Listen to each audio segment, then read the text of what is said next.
Ya, selamat sore untuk mahasiswa sekalian. Hari ini kita masuk mata kuliah Negara Hukum dan Demokrasi. Di pertemuan hari ini kita membahas masalah politik hukum ekonomi syariah pasca reformasi di Indonesia. Ya. Jadi pada dasarnya negara kita adalah negara yang berdasarkan hukum. Ya. Jadi negara berdasarkan hukum itu antara lain bahwa segala sesuatu perbuatan setiap orang itu dinilai dari hukumnya. Ya, apakah perbuatan itu benar menurut hukum atau salah menurut hukum. Ya, jadi kalau ada kita merasa seseorang misalnya salah menurut hukum, kita bisa laporkan ke polisi. Polisi menilai secara undang-undang apakah perbuatan itu salah apa benar menurut hukum. Jika memang perbuatan itu salah menurut hukum, maka dia akan ditahan dan dilanjutkan pemeriksaan ke tingkat kejaksaan. Ya, sampai diserahkan kejaksaan, kejaksaan kehakiman, kehakiman ke pengadilan. Itu dilaksanakan pengadilan. Tapi jika dia tidak bersalah menurut hukum, maka dia harus segera dibebaskan. Jadi dalam sistem hukum kita, pemeriksaan di kepolisian itu 2 kali 14 hari seseorang bisa ditahan tanpa status hukum. Jadi kalau kalian misalnya ditangkap di rumah, ditahan, misalnya seseorang si A misalnya ditangkap di rumah, ditahan di polsek, dia bisa 14 hari atau penambahan 14 hari kemudian, total 24 hari ditahan di pengadilan. Ditahan di penjara polsek.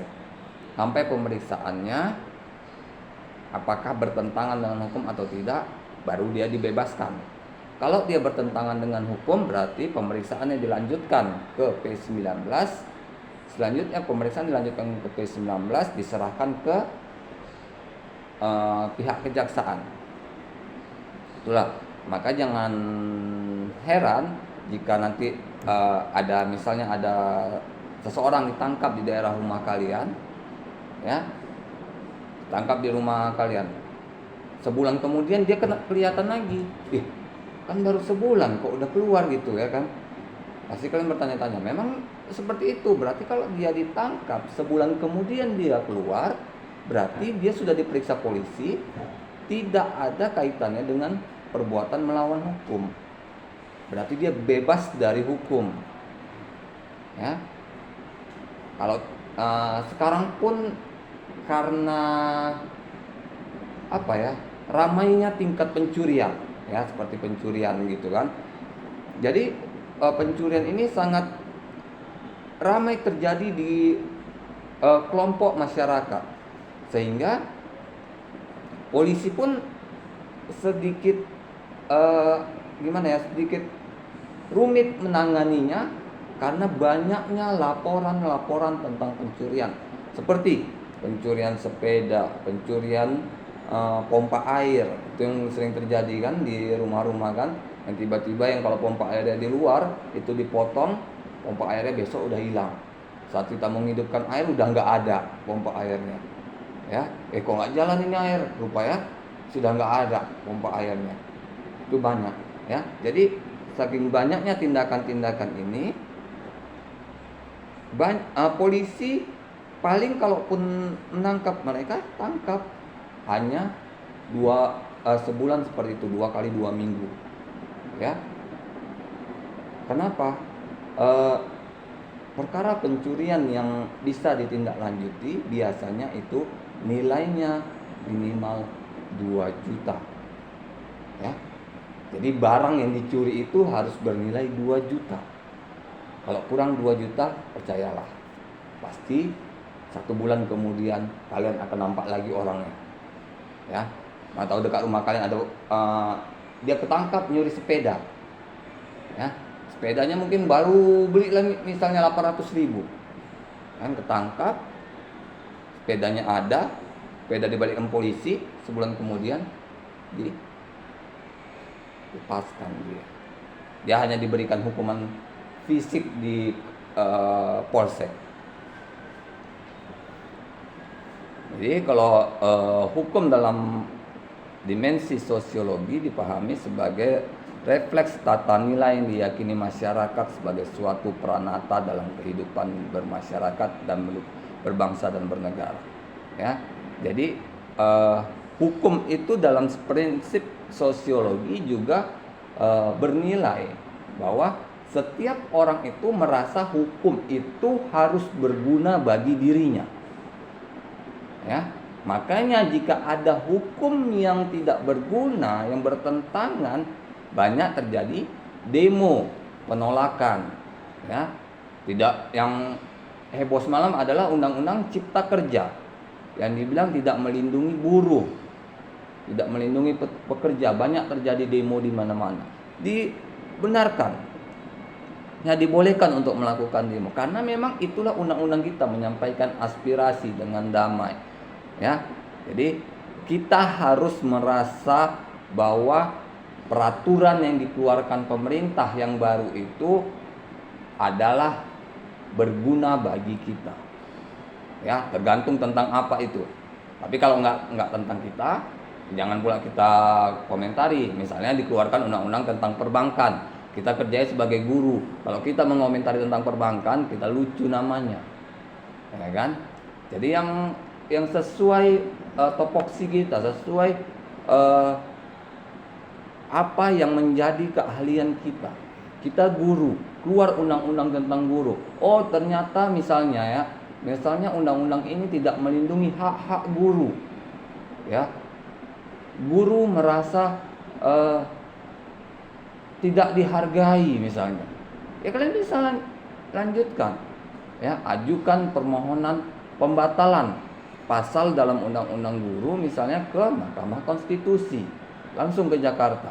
Kenapa ke Mahkamah Konstitusi? Karena kalau masalah pembatalan undang-undang ini, kalau dia ke Mahkamah Konstitusi itu langsung, tidak ada upaya hukum yang dapat dilakukan dari putusan Mahkamah Konstitusi.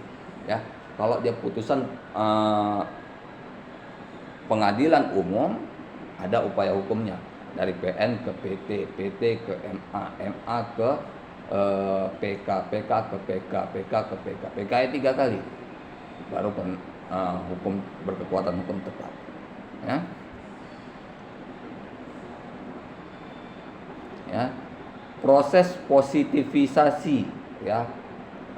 Proses mengkodifikasi peraturan perundang-undangan menjadi undang-undang yang berlaku. Pertama kali dilakukan terhadap Undang-Undang Nomor 10 tahun 98 tentang perubahan Nomor 7 tahun 92. Yang terakhir terbaru ini adalah Undang-Undang Nomor 1 tahun 2008 tentang perbankan syariah. Ya. Jadi di sini ada lahirnya produk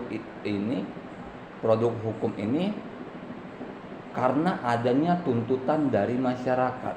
Ya, kalau dalam ilmu hukum selalu dibilang kalau hukum itu hadir karena adanya tuntutan atau kebutuhan dari masyarakat. Jika nggak ada tuntutan dan kebutuhan dari masyarakat, maka nggak ada hukum itu. Apa contoh? Saya selalu ngasihkan contoh kalau yang mudah itu adalah masalah undang-undang terorisme.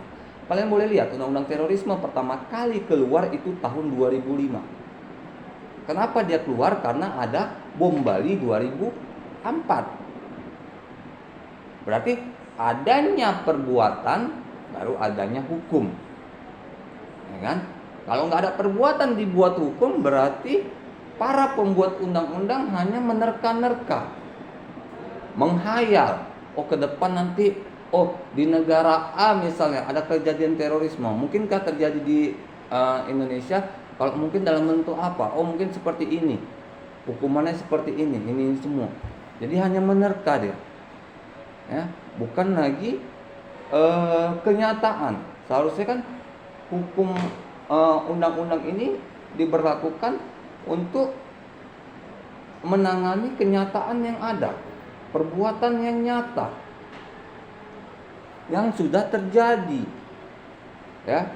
Makanya itu yang saya pernah juga bilang, kalau dalam pasal 1 ayat 2 KUHP bahwa undang-undang tidak berlaku surut. Itulah kembali ke undang-undang terorisme itu perbuatan 2004 ya.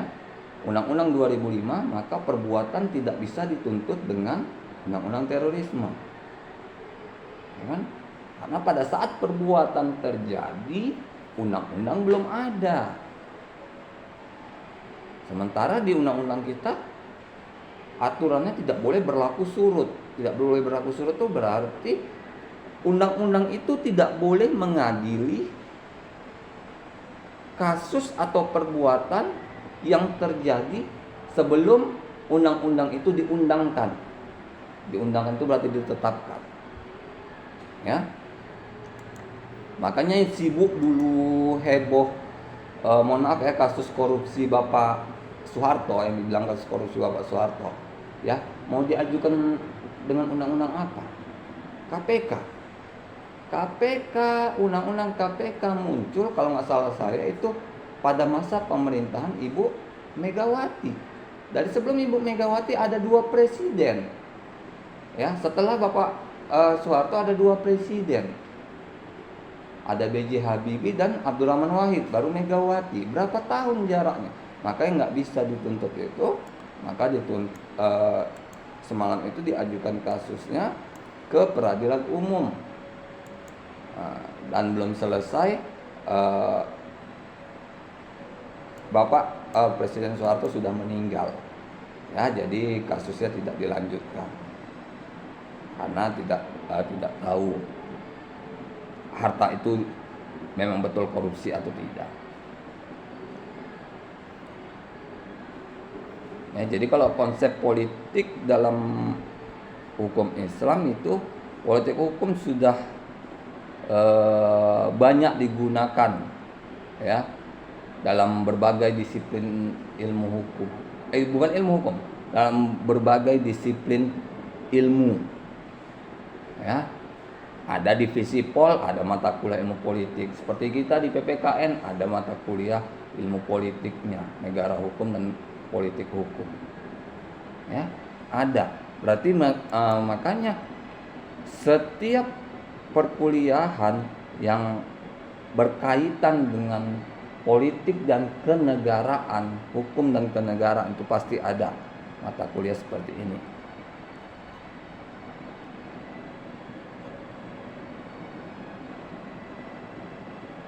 Ya, politik hukum sebagai aktivitas untuk menentukan suatu pilihan mengenai tujuan dan cara-cara yang hendak dipakai dalam mencapai tujuan hukum dalam masyarakat.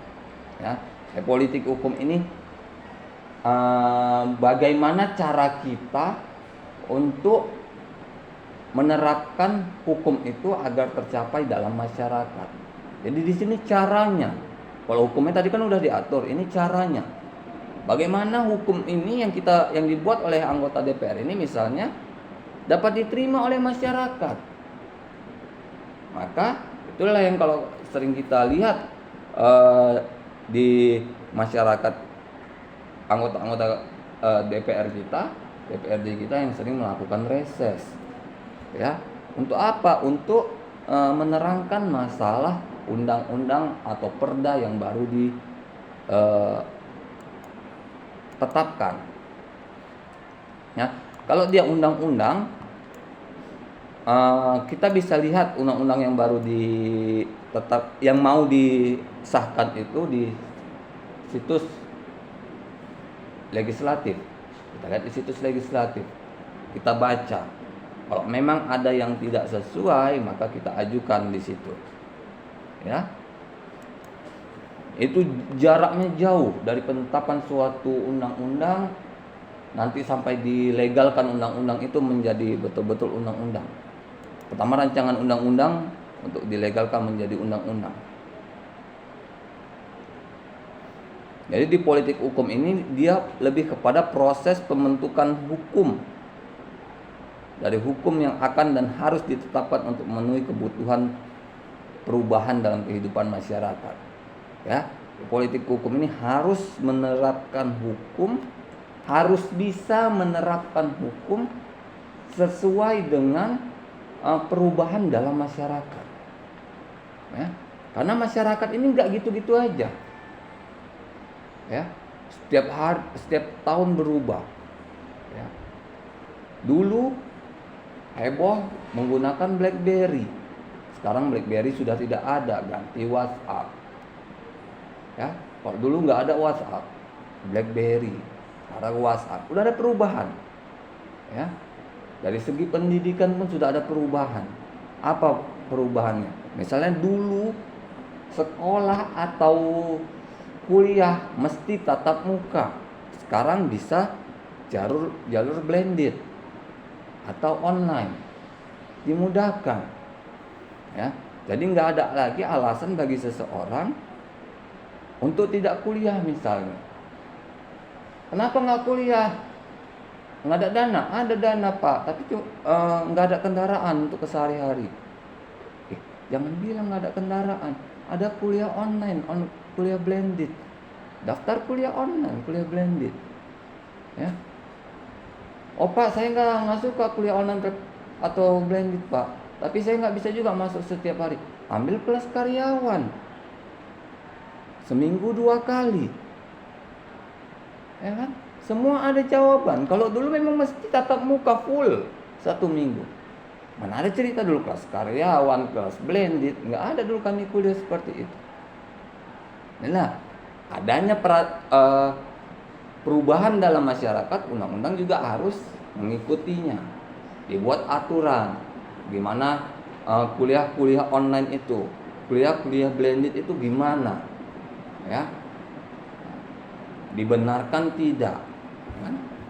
Kalau memang harus dilaksanakan, maka harus benar-benar mahasiswa itu memang harus hadir pada saat perkuliahan blendednya, ya. Jangan pula udah kuliah online, ya, Zoom-nya diaktifkannya, tapi orangnya entah kemana. Itu saya pernah ngajar seperti itu, ya.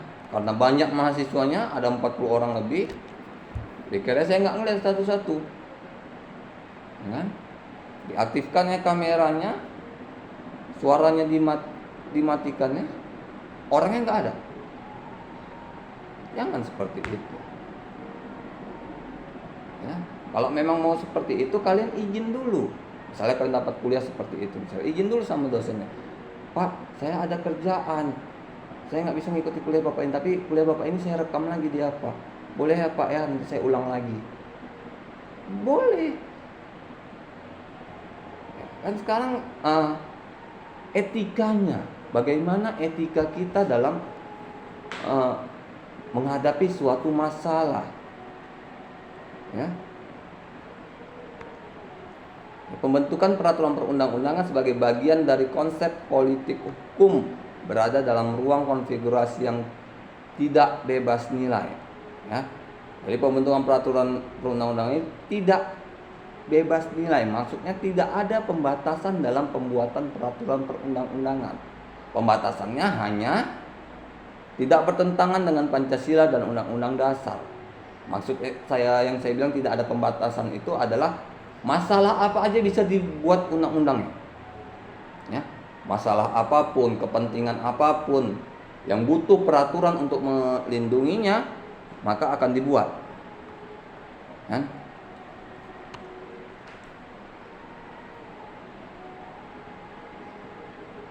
Tiga klasifikasi dasar hukum atau peraturan perundang-undangan yang berlaku dalam masyarakat, yaitu hukum atau peraturan perundang-undangan sebagai pelayan kekuasaan represif, ya.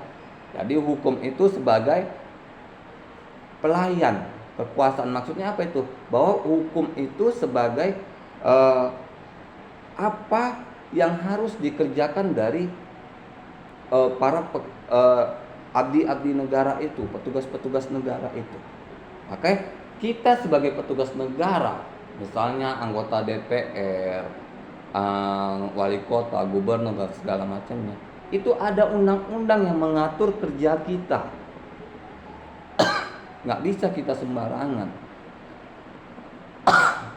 ya, karena nanti akan ada juga pengawasan terhadap kita. Yang kedua, hukum atau peraturan perundang-undangan sebagai institusi tersendiri yang mampu menjinakkan represi atau integritas untuk melindungi dirinya. Ya. Jadi hukum atau peraturan perundang-undangan itu harus bisa menjadi sarana seseorang untuk melindungi dirinya. Ya. Bagaimana dirinya itu dapat dilindungi dari hukum dari segala tindakan dan perbuatan yang mungkin akan merugikan dirinya. Makanya kalian harus tahu aturannya. Minimal aturan tentang kalian. Ya kan? Tentang perbuatan tidak menyenangkan terhadap perempuan. Apa aturannya? Ya, kalian baca. Jadi kalau kalian pun nanti harus melapor misalnya ke kantor polisi karena sesuatu perbuatan yang tidak menyenangkan, kalian tahu bahasanya, kalian tahu. Jangan kalian juga tidak tahu sementara kalian sudah sarjana. Ditanya polisi kayak mana, kalian terangkan lagi macam orang-orang biasa menerangkan. Jangan seperti itu. Ya, harusnya kita bisa menerangkan sesuai apa yang kita ketahui tentang perbuatan menyalah itu yang menyalahi aturan perundang-undangan. Ya, sama juga misalnya jika ada pejabat negara atau anggota DPR yang melakukan perbuatan tercela atau bertentangan dengan hukum, maka kita bisa ambil contohnya undang-undangnya, pasalnya untuk menjerat mereka. Ya, jangan kita nggak ngerti. Ya, kita mau ngelapor, tapi kita nggak tahu kesalahan dia itu terhadap kita ada nggak aturannya dalam undang-undang. Ya, kalau ada, di mana nyampaikannya ke polisi? Ya, kita juga harus ngerti. Kecuali memang kita orang-orang yang mohon maaf ya tidak sekolah misalnya. Ya, karena orang yang udah sarjana seperti kalian nanti, orang nggak akan nilai lagi ini orang bukan orang hukum, nggak ngerti hukum, enggak. Kalian sudah sarjana apapun pasti akan terlibat pada satu atau dua peraturan perundang-undangan.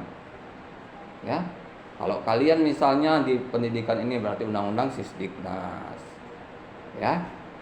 Apalagi kalau kalian jadi guru, misalnya undang-undang guru, jadi dosen, undang-undang dosen. Jadi harus tahu ya diri kalian dilindungi oleh undang-undang guru seperti apa. Kan? Arah reformasi hukum ekonomi syariah pasca reformasi.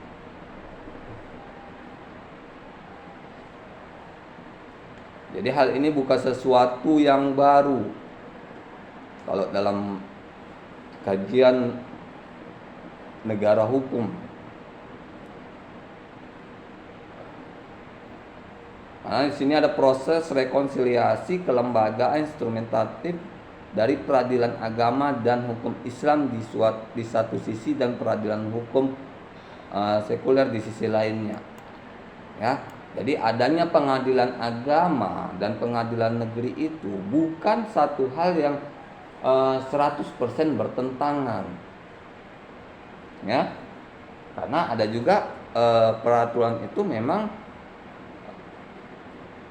harus dilakukan di pengadilan agama atau harus dilakukan di pengadilan negeri. Ya. Jadi harus dia saling membantu dan melengkapi. Jadi politik hukum bidang ekonomi syariah di Indonesia baru tampak dari undang-undang perbankan tadi. Kalau kita lihat di pasal 6. Ya. Di pasal 6 yaitu dimungkinkan akan adanya program bagi hasil. Jadi munculnya ekonomi syariah ini karena permintaan. Ya. Jangan salah kalian.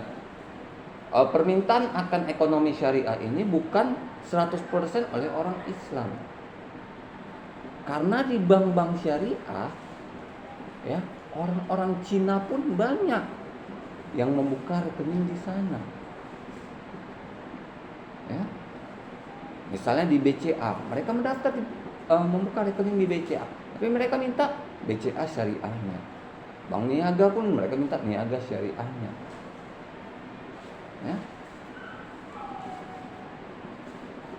Banyak, bukan mesti kalau kalian lihat ada bank syariah mesti orang Islam. Yang boleh buka rekening mesti orang Islam, bukan. Ya. Orang-orang yang beragama di selain Islam boleh membuka di situ, tapi juga harus mengikuti peraturan dalam bidang syariah.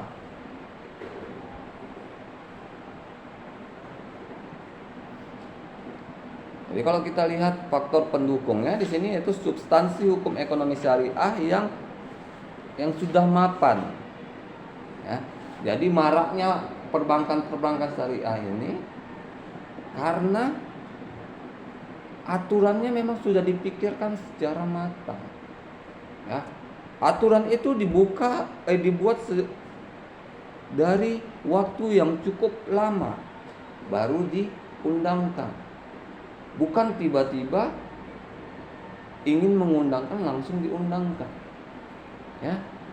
Kalian lihat di undang-undang, misalnya undang-undang perbankan syariah, kalian nanti bisa download di internet, lihat tanggal membuatnya tanggal berapa pertama kali dirancang itu. Ya. Yang kedua, produk legislasi yaitu produk politik, sehingga untuk berhasil memperjuangkan legislasi hukum Islam harus mendapat dukungan dan suara mayoritas di lembaga pembentukan hukum. Ya. Jadi kalau aturan syariah ini ingin menjadi suatu peraturan perundang-undangan, maka harus mendapat dukungan dari DPR, anggota legislasinya. Dari DPR, MPR-nya harus menyetujuinya. Ya. Karena suatu undang-undang atau suatu peraturan yang dibicarakan dalam rapat anggota DPR baru sah menjadi undang-undang harus disetujui 2/3 dari seluruh anggota. Ya. Yang ketiga, materi hukum yang hendak diusung ke jalur legislasi mencakup hukum privat yang bersifat universal dan netral. Ya. Jadi kalau kita ingin mengajukan sesuatu ke program legislasi ini berarti pengesahan. Jadi harus ada sesuatu yang kita jadikan topik utama yang ini belum ada pengaturannya sebelumnya. Ya. Kalau udah ada, toh untuk apa dibuat yang baru? Ya. Harus belum ada, diajukan yang baru, diterima, oke, silahkan dilanjutkan. Makin banyak bank-bank syariah. Ya. Karena sistem politik Indonesia memberikan peluang bagi tumbuh kembangnya aspirasi politik Islam. Jadi sistem politik di Indonesia ini ya mendukung apapun gagasan politik yang ingin diajukan oleh masyarakat untuk disahkan dalam undang-undang. Karena apa? Ya. Dalam Undang-Undang Dasar sudah ditetapkan bahwa seluruh bangsa Indonesia sama kedudukannya di depan hukum. Ya kan? Jadi dia harus sama kedudukannya. Jadi kalau misalnya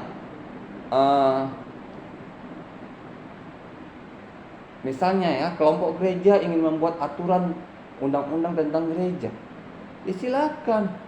Berarti kan undang-undang tentang gereja ini mengatur tentang umat-umatnya, bukan umat lain. Begitu juga orang-orang Hindu, Buddha ingin membuat undang-undang yang mengatur tentang umatnya, silakan. Ya. Asal tidak menyalahi Pancasila dan Undang-Undang Dasar. Ya. Karena lanjut di poin kelima bahwa hal-hal seperti itu pada tatanan yuridis konstitusional berdasarkan sila Pancasila pertama, ketuhanan yang Maha Esa. Jadi kita mau buat peraturan apapun dari segi agama apapun pasti diterima. Ya. Asal memang betul aturan agamanya. Jadi kalau anggota DPR misalnya mengajukan peraturan perundang-undangan tentang gereja, maka nanti pada saat pengesahan, pembahasan itu diundang itu para pendeta-pendeta dari gereja tentang kemungkinan dibuatnya aturan ini. Benar nggak dari ajaran agama? Karena kan bukan mesti anggota DPR itu yang beragama Islam mesti tahu hukum gereja. Bukan juga yang mereka yang beragama Kristen mesti tahu hukum Islam. Ya kan?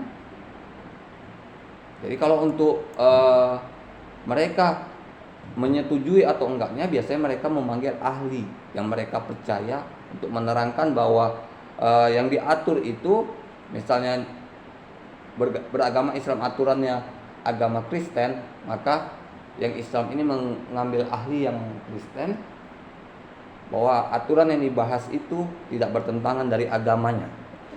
Ya.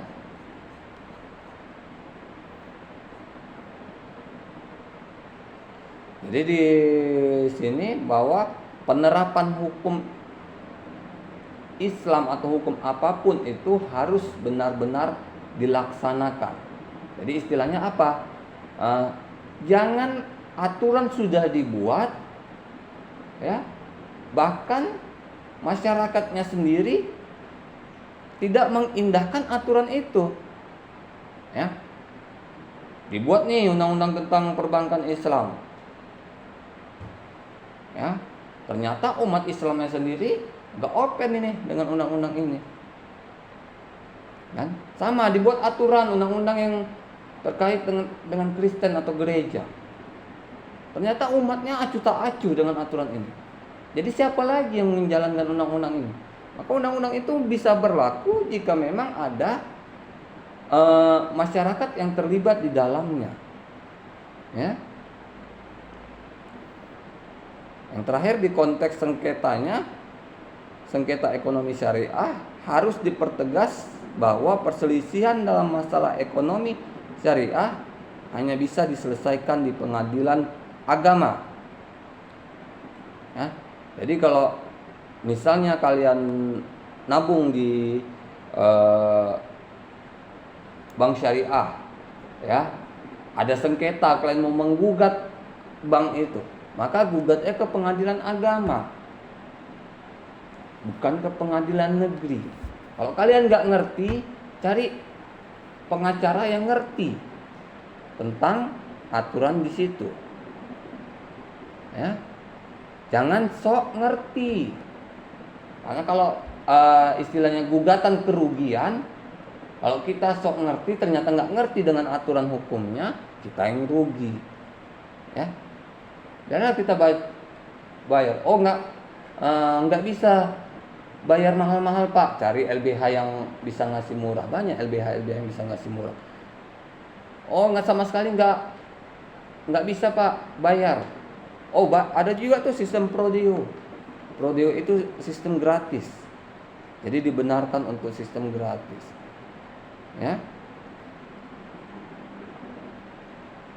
Jadi pemahaman dalam materi ini, undang-undang terkait adalah kalau kita lihat adalah kompilasi hukum ekonomi syariah Islam atau KHES yang merupakan integrasi dari KHI atau kompilasi hukum Islam, ya, yang dibuat juga berdasarkan KUH Perdata, ya, sehingga menjadi produk yang komprehensif dan tataran peraturan perundang-undangan. Jadi urutannya kan benar kan? Jadi suatu aturan kompilasi hukum ekonomi syariah itu dibuat berdasarkan KHI, kompilasi hukum Islam. KHI juga dibuat berdasarkan nilai-nilai yang terkandung dalam KUH Perdata. Ya kan? Jadi dia urutannya, hierarki peraturan perundang-undangan tidak akan selisih itu. Maka kalau kalian misalnya jadi anggota DPR, ingin membuat suatu peraturan perundang-undangan atau perda, kalian lihat dulu hierarkinya, tatanan peraturan perundang-undangannya. Jangan ada yang kalian nangkahi dan jangan ada yang kalian abaikan. Sengaja abaikan, jangan. Nggak berlaku aturan itu. Nah, inilah pertemuan kita hari ini. Ya, pertemuan ketiga, lebih dan kurang saya mohon maaf. Ketemu lagi di minggu yang akan datang.